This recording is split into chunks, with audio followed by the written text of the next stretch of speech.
Assalamualaikum warahmatullahi wabarakatuh. Waalaikumsalam warahmatullahi wabarakatuh.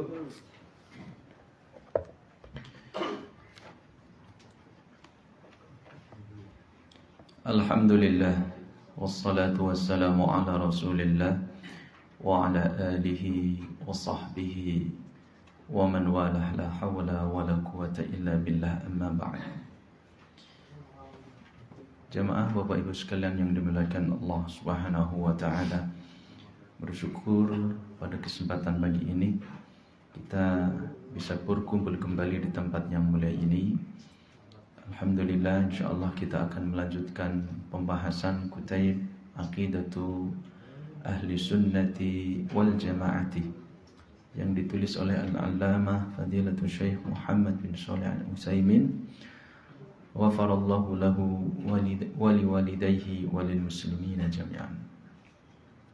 Baik, kita masuk di sini ke halaman 8, ya. Qala al-musannifu rahimahullah. Penulis berkata, semoga Allah mencurahkan rahmatnya kepada beliau. Aqidatuna, akidah kita. Akidah kita. Ya, sebelum masuk, apa itu akidah Bapak Ibu sekalian?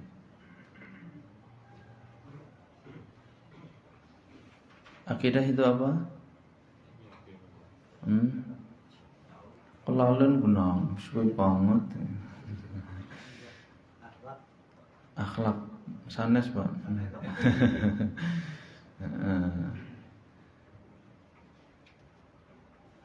Gambarnya di situ, gambarnya apa? Di khilaf, di sampulnya gambarnya tali yang terikat, ya, tali yang terikat.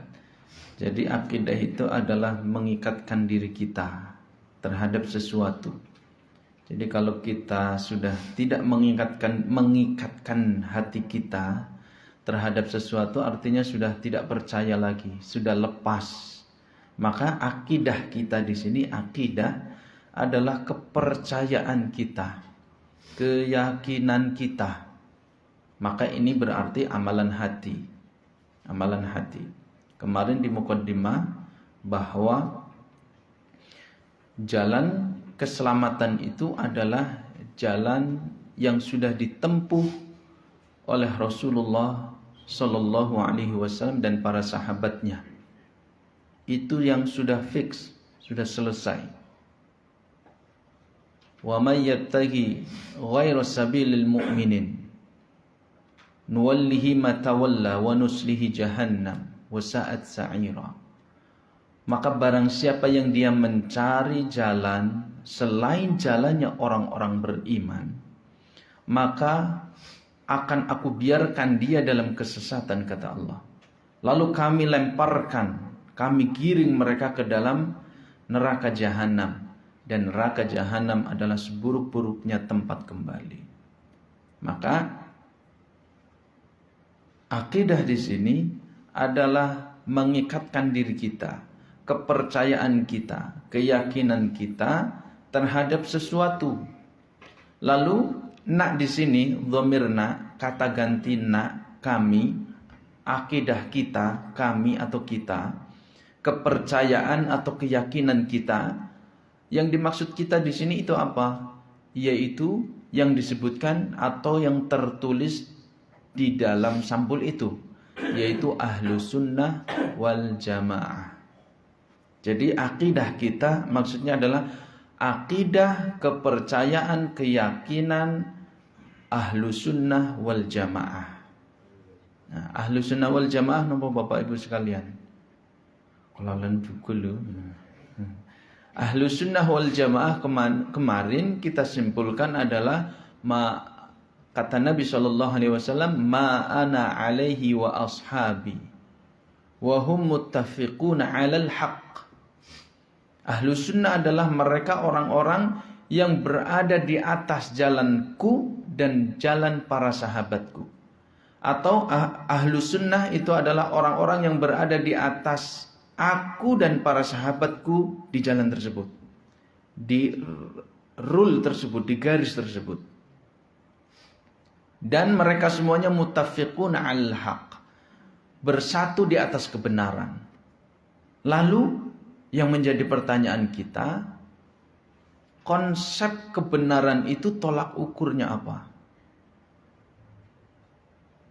Tolak ukurnya adalah kata Allah Subhanahu wa taala, al-haqqu mir rabbikum. Kebenaran itu adalah yang datang dari Allah Subhanahu wa taala. Fala takunanna minal mumtarin. Maka janganlah kalian menjadi orang-orang yang ragu. Maka kebenaran itu bukan bersumber dari si fulan, bukan bersumber dari si dosen, bukan bersumber dari si siapa saja, tapi yang bersumber dari Allah Subhanahu wa taala. Lalu kemudian, kalau bersumber dari Allah Subhanahu wa taala, bagaimana kita menemukan kebenaran itu? Katanya kebenaran adalah dari Allah. Lalu bagaimana kita mendapatkan kebenaran itu? Maka untuk mendapatkan kebenaran itu tidak lain dan tidak bukan adalah apa yang terdapat di dalam Al-Quran. Karena tidak ada seorang pun, tidak ada zat yang mengetahui tentang diri Allah Subhanahu wa taala kecuali siapa? Allah Subhanahu wa taala. Dan di antara manusia yang Allah ciptakan, tidak ada seorang pun yang paling tahu tentang Allah kecuali Rasulullah Shallallahu Alaihi Wasallam. Maka disitulah sumber kebenaran, yaitu apa yang datang di dalam Al-Quran dan apa yang disampaikan oleh Nabi Shallallahu Alaihi Wasallam di dalam hadisnya. Maka kemarin jalan bagi seseorang untuk mencapai keselamatan itu adalah, yaitu dia harus meniti di atas jalan kebenaran, yaitu aqidatan wa amalan au ibadatan wa akhlaqan wa adaban wa muammalatan. Maka seseorang yang ingin mencapai pada tepian keselamatan, pada ujung keselamatan, kalau dia ingin sampai betul-betul bahagia dan sukses selamat, maka yang harus ditempuh adalah baik dari konsep akidah, cara dia berkeyakinan, apa yang harus dia yakini, lalu bagaimana cara dia beribadah, lalu bagaimana cara dia berakhlak, berbudi pekerti, bagaimana dia bermuamalah, bersosial. Maka keempat hal ini harus kita tempuh, yaitu mengikuti apa yang dikatakan oleh Rasulullah, ma ana alaihi wa ashabi, yaitu apa yang sudah aku tempuh dan para sahabatku. Nah, dalam hal ini kita terfokus pada yang pertama, akidah. Keyakinan kita sebagai ahlu sunnah wal jamaah itu gambarannya seperti apa? Ahlu sunnah adalah kelompok golongan manusia-manusia yang meniti jalan Rasulullah dan para sahabatnya, yang akan membawa mereka, akan menuntun mereka kepada keselamatan, menuntun mereka kepada Allah Subhanahu wa taala. Nah, konsepnya itu seperti apa? Yang harus kita yakini itu seperti apa? Maka di sini disebutkan aqidatuna, keyakinan kita sebagai ahlu sunnah wal jamaah, yaitu al-imanu billahi wa malaikatihi wa kutubihi wa rusulihi wal yaumil akhiri wal qadari khairihi wa syarrihi. Maka akidah kita, kepercayaan kita, keyakinan kita sebagai ahlu sunnah itu adalah beriman dengan rukun iman yang keenam, yaitu beriman kepada Allah, para malaikatnya, kepada kitab-kitab yang Allah turunkan, kepada para rasul yang Allah utus, kepada hari akhir, dan kepada takdir yang baik maupun yang buruk. Nah, kembali kepada makna iman. Akidah kita adalah beriman. Keyakinan kita, kepercayaan kita adalah al-iman. Apa itu iman? Dulu sudah disampaikan. Masih ingat Bapak Ibu sekalian? Masih ingat gak? Ya? Betul. Diamalkan dengan perbuatan. Al-imanu al-tasdiqu bil qalbi, meyakini di dalam hati. Al-iqraru bil lisan, mengucapkan dalam lisan. Wal amalu bil arkan, dan mengamalkan dengan amal perbuatan. Nah, kenapa? Dulu sudah dijelaskan, tidak perlu diulang ya. Mungkin yang agak lupa atau lupa ya gimana Pak? Ya pantas ya. Karena kita manusia Pak. Tahu asal kata manusia enggak? Akarnya dari kalimat apa? Nasia. Nasia. Nasia artinya lupa. Ya, bukan nasi saya. Nasia itu lupa artinya. Maka nasia dari huruf nun, sin dan ya itu kemudian bercabang lahir satu kata yang namanya al-ins. Wa ma khalaqtul jinna wal ins. Ins atau dalam bahasa Indonesia kemudian diterjemahkan dengan manusia. Manusia artinya adalah tempatnya lupa. Al-insanu makanul khata' wan nisyan. Manusia adalah tempatnya khilaf dan lupa. Ya, khilaf dan lupa. Yang penting tidak disengaja ya Pak. Ya, kalau disengaja ya misalkan ngambil sesuatu, aduh maaf ya saya manusia sih gitu. Ya enggak gitu. Ngambil duit orang alasannya saya manusia. Nah, saya khilaf disengaja. Namanya khilaf yang enggak sengaja.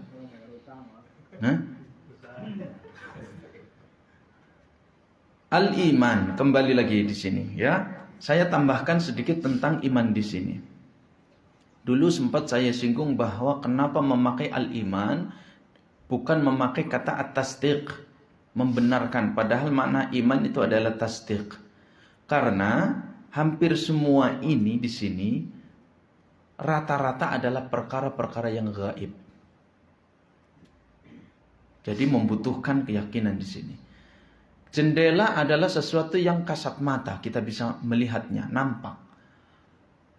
Kipas angin sesuatu yang bisa kita lihat. Tapi Allah Subhanahu wa taala, malaikat, lalu kemudian hari akhir, takdir, itu tidak nampak, tapi bisa kita rasakan. Maka di sini di dalam bahasa Arab memakai istilah al-iman. Al-iman. Dan iman di sini perlu Bapak Ibu perhatikan dengan baik bahwa secara bahasa al-iman bimana at-tasdiq, akan tetapi pembenaran at-tasdiq di sini adalah mustalzimun lil qabuli wal inqiyad. Berkonsekuensi untuk menerima dan patuh. Logikanya seperti apa? Ya. Bagaimana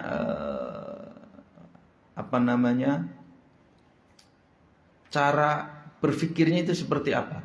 Kenapa membenarkan itu berkonsekuensi kita harus menerima dan harus patuh? Dari mana ini? Nah, perlu kita pahami bersama bahwa Al-Quran itu, coba kita renungan bersama. Al-Quran, yang pertama dari surat Al-Fatihah saja. Bismillahirrahmanirrahim. Alhamdulillahi Rabbil Alamin. Ar-Rahmanir-Rahim. Maliki Yaumiddin. Iyyaka na'budu wa iyyaka nasta'in. Itu semuanya isinya masih khobar. Tahu khobar? Khobar itu masih berita. Segala puji bagi Allah Rabb semesta alam. Itu masih berita. Ar-Rahman, Ar-Rahim, Allah Maha Pengasih, Allah Maha Penyayang. Itu berita. Seperti kita mendengarkan atau kita membaca sebuah tulisan di Quran ataupun kita membaca tulisan di televisi, maka itu isinya berita. Tapi kalau sudah ihdinas siratal mustaqim, ya Allah berilah kami petunjuk, berilah kami petunjuk kepada jalan yang benar, maka itu sudah ada perintah, sudah ada larangan di situ. Kalau kita masuk kepada surat Al-Baqarah, masuk kepada surat Al-Imran, masuk kepada surat An-Nisa, surat Al-A'raf, surat Al-An'am, sampai surat An-Nas, maka kemudian di situ ternyata Al-Quran itu tidak hanya berisi tentang berita-berita saja. Berita tentang para nabi, berita tentang diri Allah, berita tentang para malaikat, berita tentang kondisi nanti hari kiamat. Bukan hanya sekedar berita, tapi di situ ternyata ada tuntutan, permintaan dari Allah. Seperti wa'lam annahu la ilaha illallah. Allah menyuruh kita untuk wa'lam, ketahuilah. Itu perintah dari Allah. Ilmuilah tentang Allah bahwa dia tidak ada ilah yang berhak disembah selain Allah. Wa aqimis sholata lidzikri. Dirikanlah sholat wahai hambaku untuk mengingatku. Itu permintaan dari Allah. Lalu kemudian ada larangan-larangan dari Allah. Misalkan khurimat alaikumul maitatu waddamu walahmul khinzir. Diharamkan atas kalian itu yaitu bangkai, kemudian darah dan daging babi dan seterusnya. Nah, maka Al-Quran itu isinya bukan hanya sekedar berita, tapi ada permintaan dari Allah supaya ini dikerjakan. Ada permintaan dari Allah supaya ini ditinggalkan. Maka Al-Quran itu berisi tentang al-khabar wal amru wan nahyu, tentang berita dan ada perintah maupun larangan. Sehingga dari sini ketika kita membenarkan sesuatu, maka itu mustalzimun li tasdiqil khabar. Kita membenarkan, maka itu lebih layak adalah tentang terkait berita. Ada berita ini, oh ya betul. Ada misalkan di situ ada kebakaran, oh ya betul. Kita membenarkan berita itu, maka itu namanya at-tasdiq. Lalu kemudian ketika di situ di dalam Al-Quran ada perintah dan ada larangan, maka tasdiq di sini berisikan al-inqiyad, ada ketundukan. Maka seseorang yang membenarkan al-mukhbir, membenarkan orang yang mengabarkan, maka dia pun harus tunduk kepadanya. Allah mengabarkan tentang hari kiamat. Allah mengabarkan tentang surga dan neraka. Kita membenarkan. Lalu kemudian Allah mengatakan, inilah jalan ke surga. Ini jalan yang akan menuju neraka. Kalau ingin selamat sampai ke surga, kerjakan ini dan ini. Maka ketika kita membenarkan surga, maka kita harus tunduk dengan perintah Allah supaya kita sampai kepada surganya. Kalau kita membenarkan tentang neraka, maka kita harus tunduk dengan larangan-larangan Allah agar kita meninggalkannya. Maka al-iman di sini berisikan at-tasdiq, yaitu tentang berita-berita Allah Subhanahu wa taala kita benarkan, wal inqiyad, dan kita tunduk terhadap perintah Allah, lalu kita pun meninggalkan larangan-larangan Allah Subhanahu wa taala. Ya. Kenapa? Karena Al-Quran itu adalah kalamullah, firman Allah yang berisikan berita maupun perintah dan larangan. Fal khabaru yastawjibut tasdiqul mukhbir. Ketika ada berita-berita, maka ini konsekuensinya adalah kita membenarkan berita tersebut. Adapun wal amru yastawjibul inqiyadul lahu wal istislam. Adapun adanya perintah, maka itu konsekuensinya adalah kita tunduk untuk mengerjakannya. Dan larangan kita harus meninggalkannya. Maka kemudian Bapak Ibu sekalian yang dimuliakan Allah Subhanahu wa taala, fanu'minu birububiyatillahi ta'ala. Jadi akidah kita yaitu yang pertama adalah keimanan kita kepada Allah, kepercayaan kita kepada Allah. Keyakinan kita itu apa? Akidah kita itu apa? Yaitu kepercayaan kita, keimanan kita berupa kita membenarkan tentang Allah Subhanahu wa taala. Apa saja yang harus kita benarkan? Konsepnya itu seperti apa? Berbicara tentang Allah Subhanahu wa taala. Maka yang pertama adalah kita mempercayai tentang rububiyah Allah. Ai bi annahu rabbu al-khaliqu al-maliku al-mudabbiru li jami'il umuri. Yang dimaksud kita mempercayai tentang rububiyah Allah adalah kita yakin, kita mempercayai bahwa Allah itu adalah Ar-Rabb. Apa itu Rabb? Rabb bukan banjir Rob. Banjir Rob itu banjir air meluap. Rabb, ya Rabb di sini. Rabb itu adalah, ini artinya kalau secara lughah banyak. Ada bimakna al-hifdzu, bimakna al-mudabbiru, ya, menjaga, al-mudabbir yang mengatur. Lalu kemudian addaba yu'addibu, yang mendidik. Contohnya misalkan di dalam doa kita, Allahumma gfirli wali walidayya warhamhuma kama rabbayani shaghira. Ampunilah aku ya Allah dosa-dosa kedua orang tuaku sebagaimana dulu kedua orang tuaku telah mendidik aku. Addaba yu'addibu, mendidik. Bukan hanya mengajarkan. Orang tua itu bukan sekedar allama, transfer ilmu saja, tidak. Makan artinya adalah memasukkan makanan ke dalam mulut. Minum, memasukkan air ke dalam mulut. Itu transfer ilmu, taklim. Tapi addaba yu'addibu, mendidik. Lebih dari sekedar mentransfer ilmu. Mengajarkan kita supaya kita punya adab. Mengajarkan kita supaya kita memanggil orang tua bukan namanya, tapi memanggil ayah, bapak, atau memanggil ibu, mama. Ada sopan santun di situ. Memanggil orang yang lebih senior supaya kita memanggil dengan sebutan-sebutan yang sopan dan seterusnya. Maka Rabb di sini diartikan pada kalimat yang setelahnya bahwa Allah itu adalah Rabb. Lalu makna Rabb itu yang kita artikan sebagai Tuhan di dalam bahasa kita, Tuhan adalah sebagaimana yang disebutkan di dalam Al-Quran setidaknya mencakup 3 hal itu. Yang pertama adalah Al-Khaliq, karena ini mewakili dan ini adalah aktivitas yang besar sehingga mewakili untuk semuanya.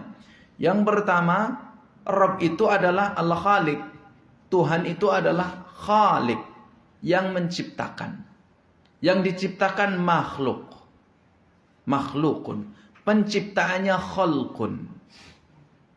Lalu karakternya yang melekat dalam diri seorang makhluk yang diciptakan namanya khuluqun. Khuluqun itu tunggal, jamaknya akhlakun. Jadi akhlak itu adalah sifat-sifat yang melekat dalam diri seorang makhluk, dalam diri seorang manusia, baik ataupun buruk. Itu namanya akhlak. Makanya ada akhlak yang baik, ada akhlak yang buruk. Nah, pencipta itu adalah Al-Khaliq. Al-Khalqu, penciptaan itu berbeda dengan As-Sina'ah, membuat, memproduksi.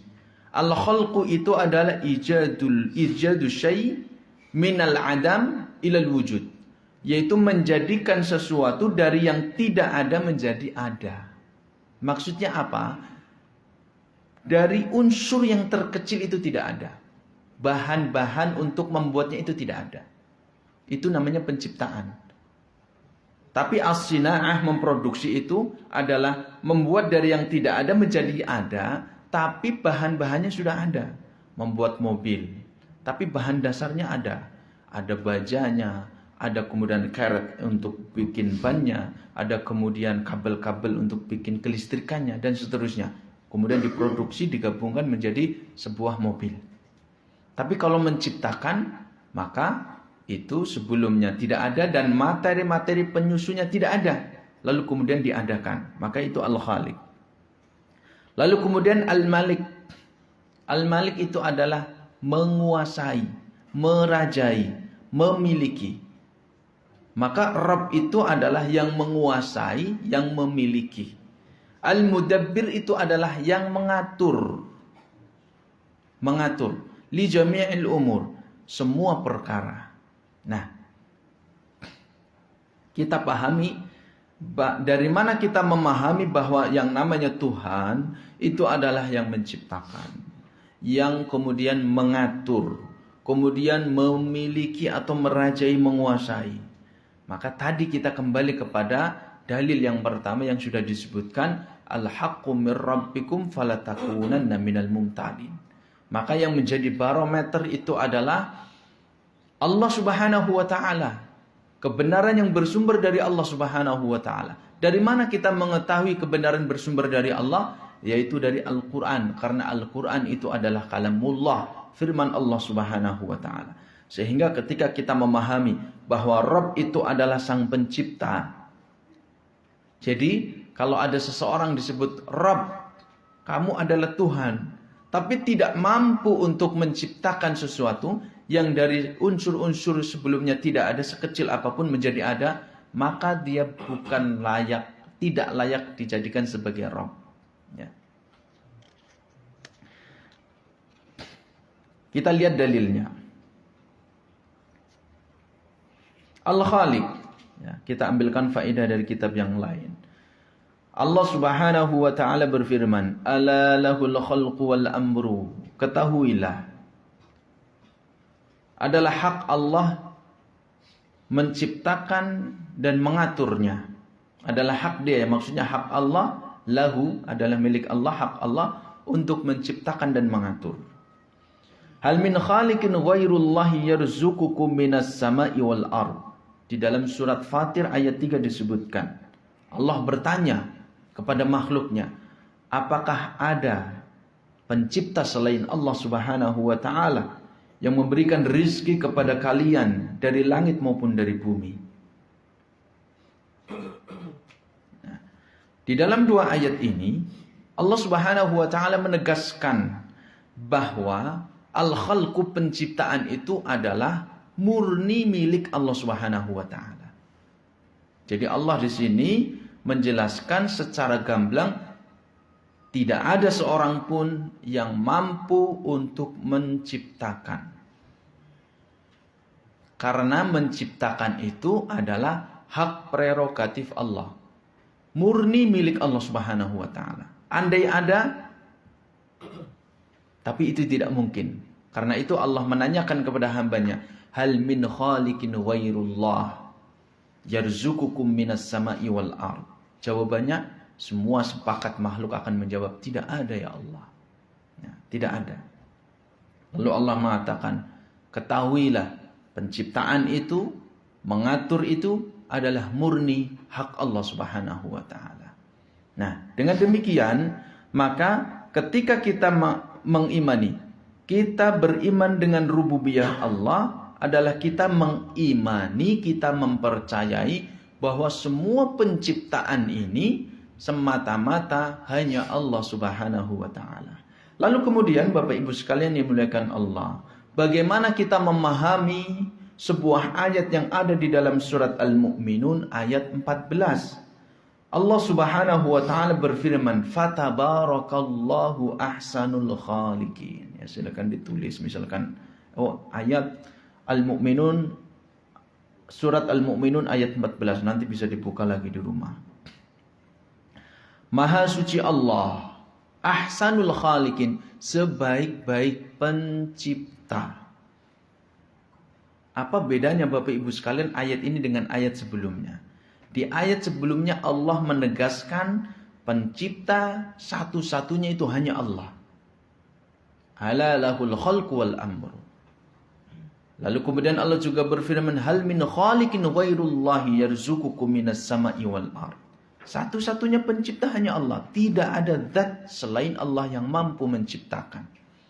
Nah, tapi di dalam surat Al-Mu'minun ayat 14 ini, secara bahasa menegaskan ada pencipta selain Allah. Betul nggak Pak? Karena Allah mengatakan, Maha suci Allah sebaik-baik pencipta. Berarti ada pencipta, tapi pencipta yang paling baik adalah Allah Subhanahu wa taala. Betul apa enggak? Betul. Ya, betul Pak, kepen. Aman pokoknya jawabannya. Betul ya melu Pak. Ya dipahami tapi nggih Pak. Nah, dipahami nggih manut banget. Saya jadi ingat di kampung itu ada, kalau ada orang hajatan atau apa ada yang muqaddimah nggih bae penting mulai berkat lah.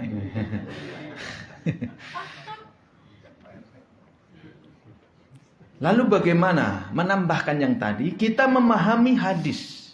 Hadis Nabi SAW juga disebutkan di dalam salah satu hadisnya yang diriwayatkan oleh Imam Bukhari, hadisnya sahih, yang menjelaskan tentang al-musawwirun, nasib orang-orang yang suka menggambar. Ya, jadi taswir, hukum taswir nanti, hukum menggambar.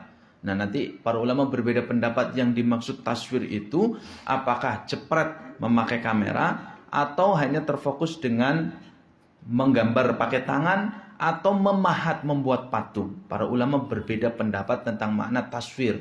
Nah, dari makna taswir ini otomatis secara bahasa mereka berbeda pendapat, nanti hukumnya pun berbeda pendapat. Tentang hukum, bolehkah kita menggambar? Bolehkah kita membuat patung? Bolehkah kita memotret? Nah itu ya. Jadi dari aspek bahasa itu mempengaruhi hukum itu. Sehingga para ulama berbeda pendapat. Tapi yang disepakati oleh para ulama yaitu al-musawwirin adalah memahat patung. Ya, membuat patung. Artinya tiga dimensi. Maka nanti orang-orang yang membuat patung, manusia yang membuat patung, yang bernyawa, patung-patung yang bernyawa, baik itu manusia maupun hewan, maka nanti pada hari kiamat akan dikatakan kepada mereka, ahyu ma khalaqtum. Ya, bahasa Allah. Maka hidupkanlah apa yang kalian ciptakan itu. Artinya Allah menisbatkan ada aktivitas menciptakan yang dilakukan oleh manusia. Betul Bapak Ibu sekalian? Betul, ya betul. Nah, maka dari ayat ini dan dari hadis ini, para ulama kemudian menjelaskan bahwa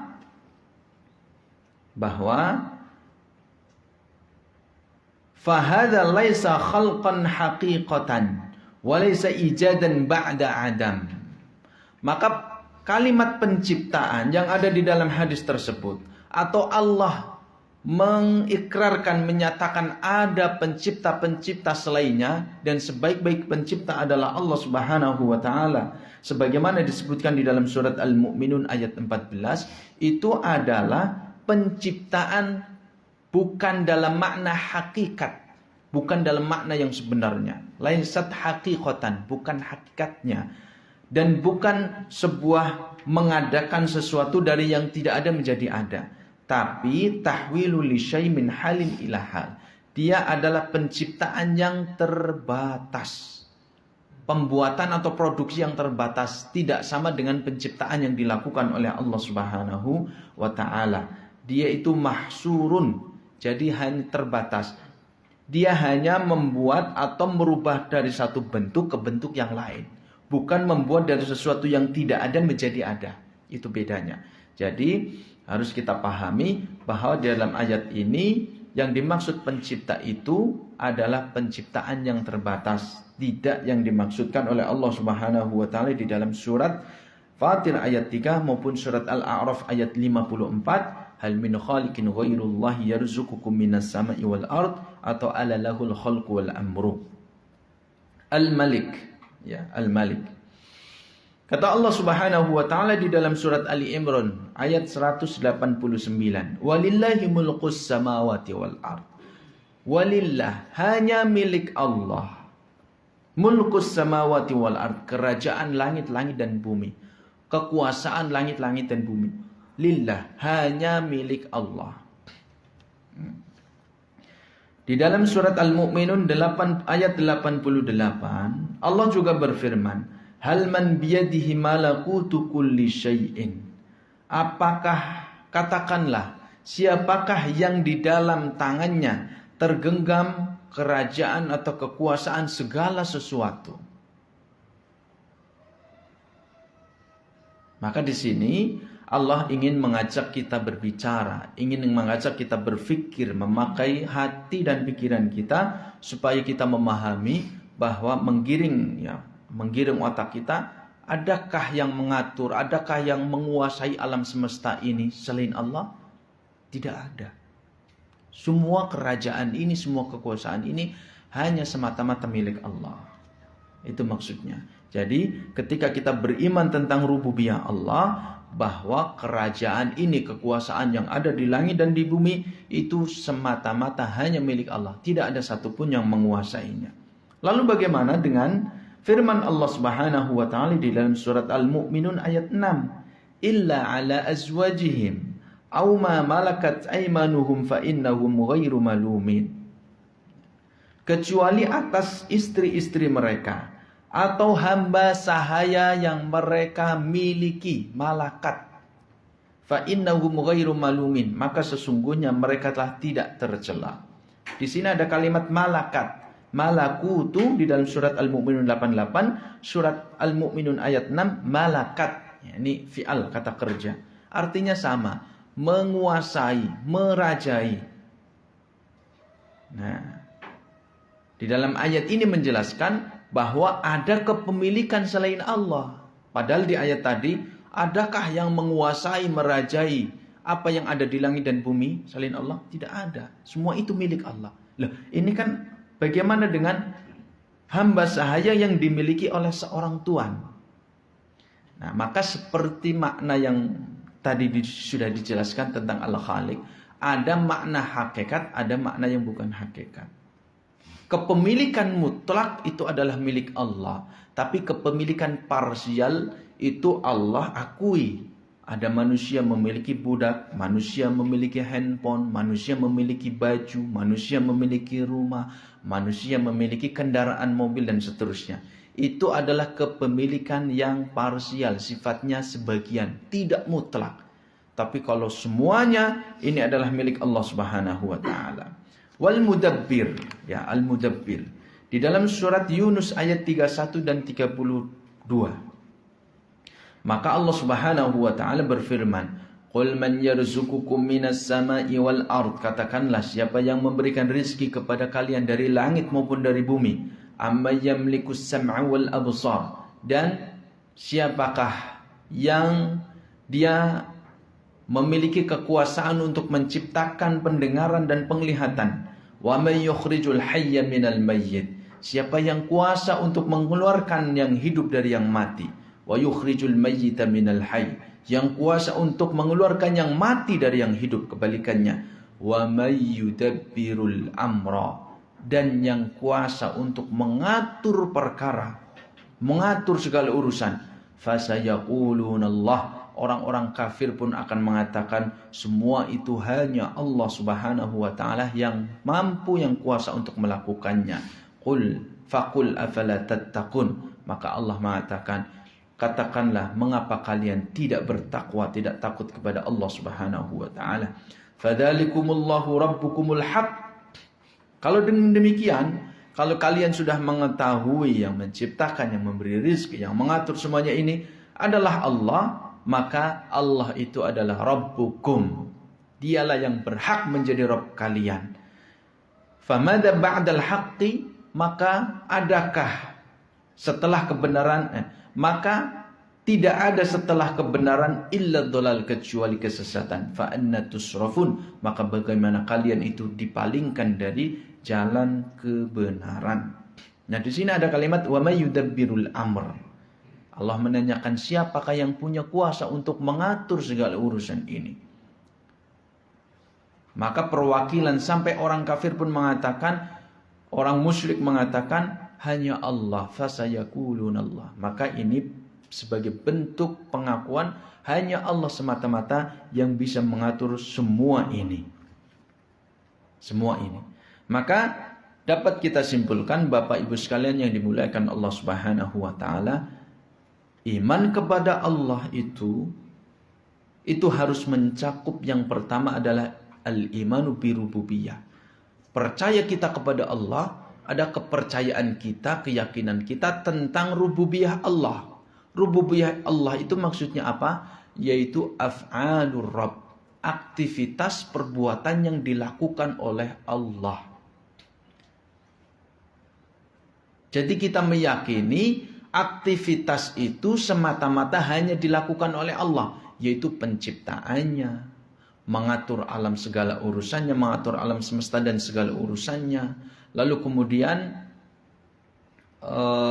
menguasai semua ini di alam semesta dan apa yang ada di dalamnya. Semua itu adalah perbuatan-perbuatan Allah.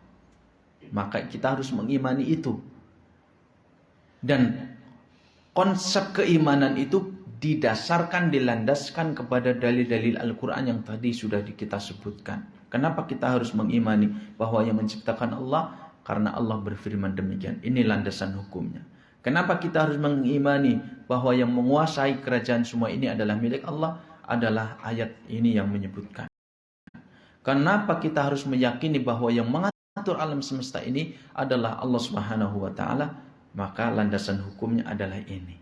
Nah, nanti kita hubungkan dengan konsep keimanan yang lain, yaitu yang kedua, yang insya Allah kita sampaikan pada kesempatan yang lain, yaitu wa nu'minu bi uluhiyatillahi ta'ala, ay bi annahul ilah al-haq wa kullu ma'budin siwahu batil. Insya Allah kita sampaikan pada kesempatan yang lain, karena ini ada benang merahnya, ada hubungannya. Kalau seseorang itu mengakui, ya, misalkan di tempat ini, di Sari Gelas, kita mengakui ada atasan di perusahaan ini. Si Fulan sebagai atasan kita. Kita mengakui, dia yang menguasai semua aset di sini. Dia yang berhak untuk mengatur semua aktivitas ini. Fulan untuk kerja apa, Fulan untuk jadi apa, dia yang mengatur. Kalau kita mengakui itu semua, maka ada konsekuensinya. Konsekuensinya itu apa? Ya. Kita mengakui atasan kita berhak untuk mengatur ini, menempatkan Fulan di sini, mengirim barang ke sini. Itu aktivitas si pengatur. Ya. Pemilik perusahaan itu juga disebut Rob, tapi Robbul Mal, pemilik harta, atau Robbul Masna, pemilik perusahaan. Tapi Rabbus samawati wal ard itu adalah Allah. Pemilik langit dan bumi adalah Allah. Nah, kalau kita mengakui di dalam logika kita dalam kehidupan sehari-hari, Fulan adalah atasan kita, dia berhak untuk mengatur ini semua, dia yang memiliki itu semua, maka konsekuensinya apa terhadap af'alul ibad, terhadap perbuatan seorang bawahan. Kalau kaitannya dengan Allah, perbuatan seorang hamba terhadap Allah.